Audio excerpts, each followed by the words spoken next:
Are people free in the religion in the Quran? Should the apostate be killed? Answer. In the name of God the Merciful, the God of life and wisdom. Yes, according to Quran, people are completely free to choose their religion and belief system. I refer to the verses of human freedom in the Quran. La ikraha fi din. There is no reluctance, coercion in religion. قد تبين الرشد من الغي. The right path is made clear from the deviant path. Surah Al-Baqarah verse 256. In this verse, God says that there is absolutely no coercion in religion, whether in accepting religion or in anything related to religions, any rulings.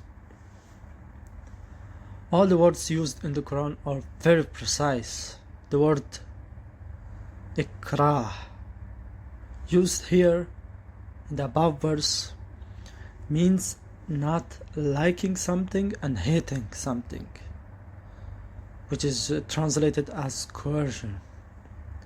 The correct translation is reluctance, which means that not only religion should not be compulsory, forced, but there should be love and affection in it, because religion and faith is a matter of the heart, and if there is no interest in it, and the opposite, if example there is force, coercion in it, religion will not have the slightest effects it should have on person, on a human being.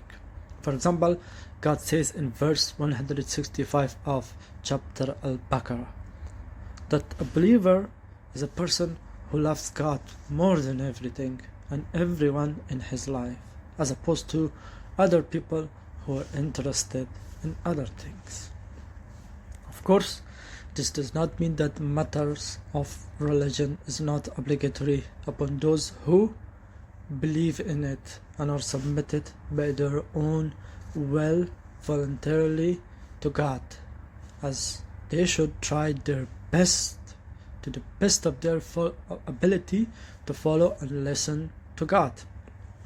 Like God says, be kind to kin and parents. You should follow these words. It's obligatory upon you. Or says, pay to the poor, or says be just and speak kind words even to those who are unkind. You just have to obey this to the best of your ability. I only mean that the Quran means here in chapter that no one should be forced, or you are not allowed to force anyone else in matters of religion or into religion, as it's not accepted from anyone who does things out of force, things that he hates. If his heart is not submitted to God, it will have no benefit for him, and it will not be accepted by God. If only his physical form is submitted out of fear. So now the question is, did the Prophet come with all these words to impose something about religion on the people? Did he ever coerce people to religion or in matters of religion? Let's see the primary source of the Islam, which is only and only the book of God, which is no doubt in it, the Quran. Could the Prophet impose the slightest obligation on anyone? When we look at the Quran, we see that absolutely no. On contrary, God repeatedly warns him that you have no right to force anyone that he does not like to do that thing. Pay attention to the following verses. First verse. It is chapter Al-An'am 107. If God had willed, they would not have committed polytheism, set up associates with God, and we did not send you, O Messenger, as their guardian, and you are not their advocate. So in this verse, God says to the Prophet, if I wanted, I could stop their idolatry and force them to believe by birth, or program them in a way that they would be born believers. So we did not send you to be their guardian. If I would have done so. As God says in this, that وَمَا أَرْسَلْنَا عَلَيْهِمْ حَفِيظًا وَمَا أَرْسَلْنَاكَ عَلَيْهِمْ حَفِيظًا. We did not send you to be the guardian of people's lives, wealth, and religion, and you are not the people's advocate. Wakil is someone, wakil or advocate. In the Quran, wakil is someone you leave your work to him, which means we did not leave, we got, or God's the whole system which he put in the universe, including the angels. We did not leave the affairs of the people to you. God himself has given freedom to people, and his wisdom is that people choose by themselves. Pay attention to the second verse. You're about to die of grief because of the effects of their actions, and because they do not believe in these words. We ourselves have made what's on earth beautiful to them, to test them which of them will do better. Surah Al-Kahf verse 6 and 7. فَلَعَلَّكَ بَاخِعٌ نَفْسَكَ عَلَى آثَارِهِمْ. O Prophet, it's almost that you kill yourself of grief because you sorrow over their actions and you see their future. So God says that the Prophet was deeply saddened by the fact that people did not believe in this truth, especially because of the result of their own actions, to the extent that God told him, you're losing your life because of the sadness that they do not believe in this truth. We ourselves made life look beautiful to try these people, so you should not become a ball hotter than soup and not be much emotional, and don't let your emotions cloud your judgment. You see that how the Prophet was so kind that he almost, Quran testifies that he almost killed himself to grieve over them. So this is God's wisdom, that God says to him, this is my doing, you should not let your judgment, your emotions cloud your judgment. Third verse. And if your Lord had willed, all those on earth would have believed. وَلَوْ شَاءَ اللَّهُ لَآمَنَ مَنْ فِي الْأَرْضِ جميعا, all of them. أَأَنْتَ تُكْرِهُ النَّاسَ حَتَّى يَكُونُوا مُؤْمِنِينَ. Can you force them people to believe with coercion? Surah Yunus verse 99. Read it again. If your Lord had willed, all those on earth would have believed. Then can you force people to believe with coercion? Can you force people to believe even if they do not like it? Fourth verse. We ourselves know better what they say, and you are not in charge of forcing them. So warn those who are afraid of consequences of their action with this Quran. Surah Al-Qaf verse 45. God clearly says in this verse, Prophet, you are not coercive, so pay attention to those who believe in these words only. The fifth verse. Then just remind them that you're only a reminder. Your only task is to be a reminder. You're not ruler over them to control them. لست عليهم بمسيطر. Surah Al-Ghashiyah, verse 21-22. The Arabic is لست عليهم بمسيطر. You are not controller over them. Saidara means to right, which means you have no right to dictate to people like dictators or governments. You only have to warn them. That's it. 6th verse. If they deny you, the nations before you also denied their prophets, and the messenger's duty is nothing but to announce it clearly. Surah Al-Ankabut, verse 18. In this verse, Allah says, O Prophet, it's not surprising if they reject you. They rejected the prophets before you, other nations. The messenger's duty is only to convey them, and the rest is with God. God says, listen to the stories of other prophets that I relate to you. It will strengthen your heart how they were rejected. And eventually, what transgressors did, they found what they did. And as for apostasy or irtidat in Arabic, what does even irtidat mean? So we discussed that Prophet never ever cursed anyone to religion or matters of religion. Now we talk about apostasy in Qur'an or irtidat. What does irtidat mean? Irtidat is derived from the word rad, which means return or U-turn.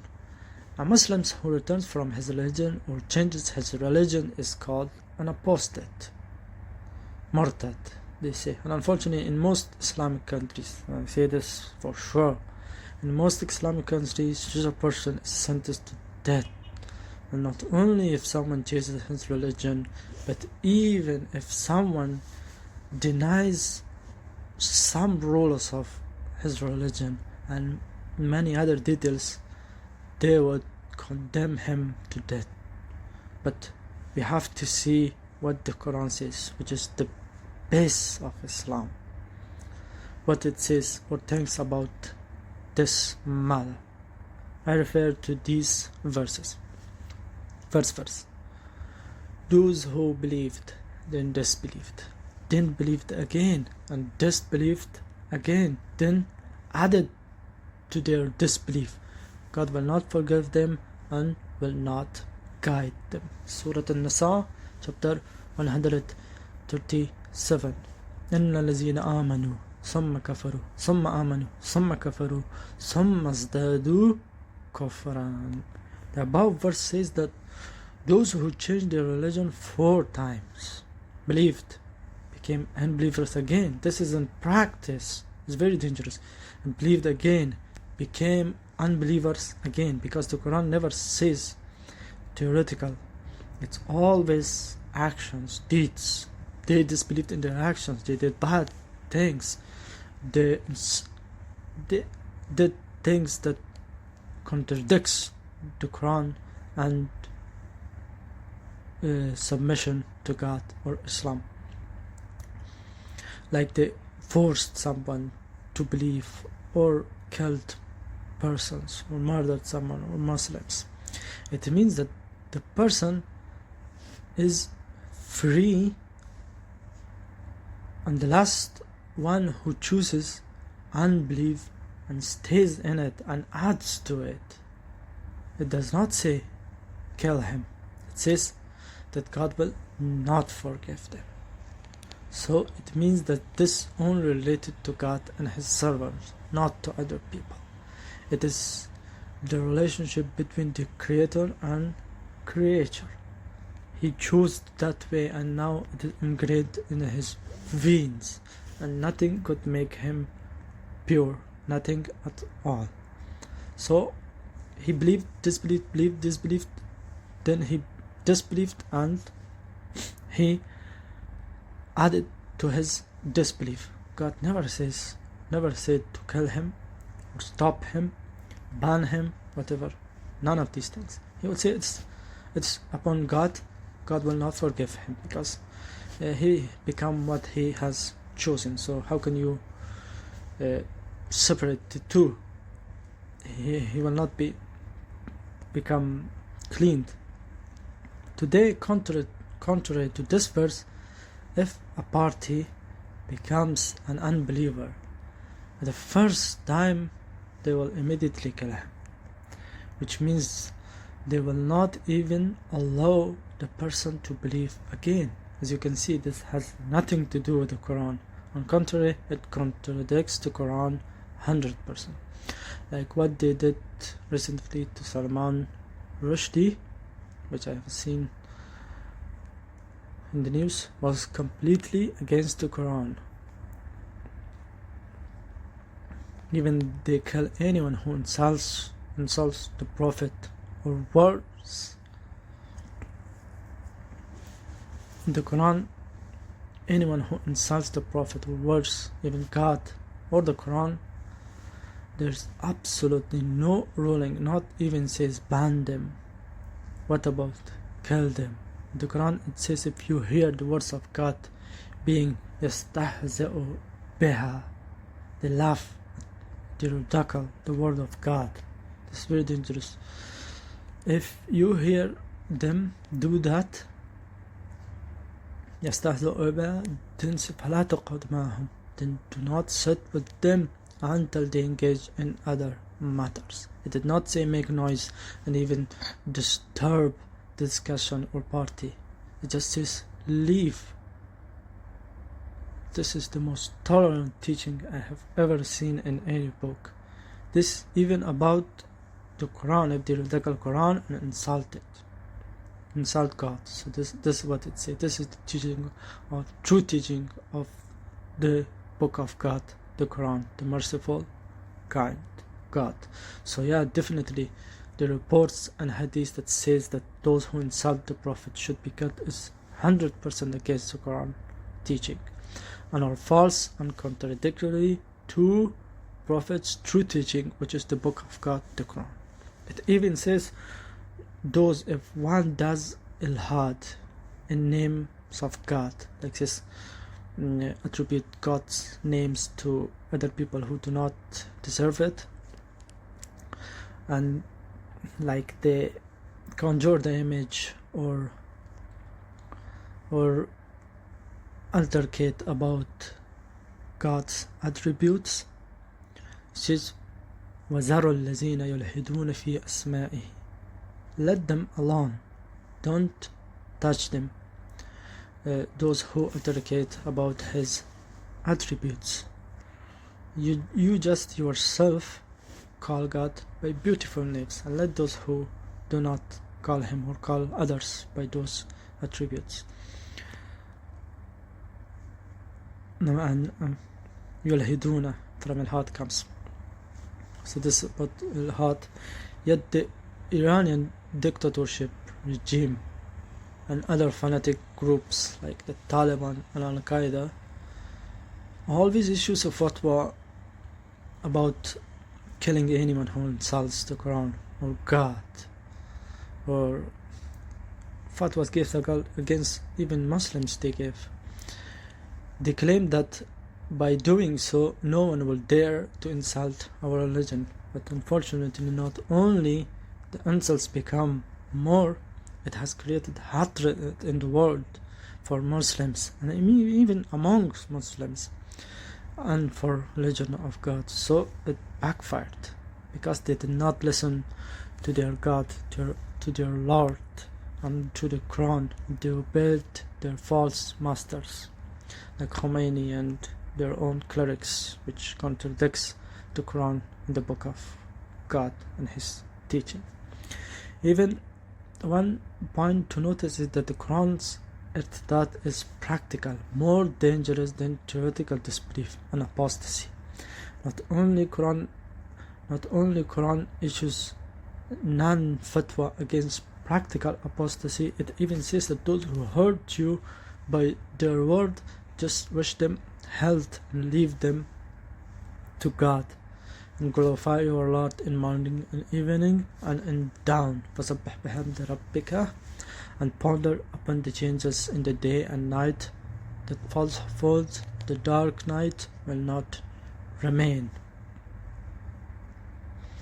and the dawn of truth and peace will eventually come. لقد نعلم أنه يحزنك الذي يقولون فسبح بحمدك. We know that these words hurts you, but nothing you can do. You just have to glorify your God and remember His stories, that how He helped other prophets, and also see the changes, how the night changes. Take lessons. About it, that we see the second verse. O you who believe, whoever amongst you turns back from his religion, فَمَنْ ارْتَدَّ مِنْكُمْ عَنْ دِينِهِ, anyone who turns back from his religion, makes a U-turn, Allah will soon bring those whom He will love, and they will love Him. Surah Al-Ma'idah verse 54. God says that if فَسَوْفَ يَأْتِ اللَّهُ بِقَوْمٍ يُحِبُّونَهُمْ وَيُحِبُّونَهُ, He will produce soon those who will love Him and they love Him. God says if you turn away from His religion, you become murtad, irtad, turn back. That's a practical, not in theory. It means that you become a disbeliever. You do not love God. Does this mean that you do not love God? Well, He brings those whom He loves and they love Him. There's no problem. A relationship of a beloved and a lover, not a relationship of force, murder or coercion. Absolutely nowhere in the Qur'an has such permission been given to anyone to kill or harass someone for the sake of his religion or his belief system. That is what polytheists used to do, and the mushriks and those who associate others with God and His teaching. They would harass Muslims and kill anyone who opposes their religion or turns back to their religion. That's what mushriks do, polytheists do. Muslims, those who believe in God, in His teaching, the book of God, do not do this. In this world, God has given absolute freedom to His servants to choose and determine their own destiny. In the Quran, there is no more than 4 worldly punishments, all of which are due to the rights of others, not God. Today, even from the point of view of human rights, these actions are punishable. 1. Committing adultery in a place where 4 people see and 4 people testify. That is, you damage the honor of society in public. It says 100 lashes. Not stoning is the punishment for adulterer. Read chapter Nur verse 1 to verse 6. That is, don't do this in public. If 4 people do not see it, his punishment is with God Himself. He will see his consequences of his own doings, that he ruined his self-control, his soul. Second, the one who steals, Surah Al-Ma'idah verse 38, his power should be cut, and he is removed from his position and power, and his authority shall be taken. Third one, someone who disrupts the security of the society with armed forces, Surah Al-Ma'idah verse 32. Fourth, whoever commits murder, Surah Al-Baqarah verse 178. These are 4 worldly punishments from the book of God, which about rights of other people and society, not of God's. These only, not any other. At the end, I refer to the verse in which God has summarized the philosophy of religion and sending of prophets. And we do not send the prophets except as bearers of good news and warnings. Whoever believes and corrects, there will be no fear for them, nor will they be sad. And those who reject our revelations because of their own transgression and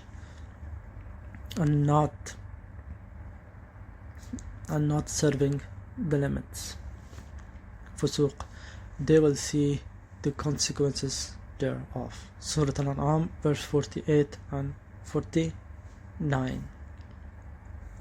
In the above verse, God says that prophets do not have but two tasks. One, give good news, means to give the good news of heavenly life, a good life, to those who do positive deeds and walk on the right path, and encourage them. Second, warn those who violate the rights of others and go the wrong way, that the way you are going will not end well. After this, whoever believes in these words and makes amends will neither be afraid nor sad in the hereafter. And whoever denies, and pay attention that denial is not a word, it's not in theory, it's a deed, it's an action. Like today, many people act against the Quran,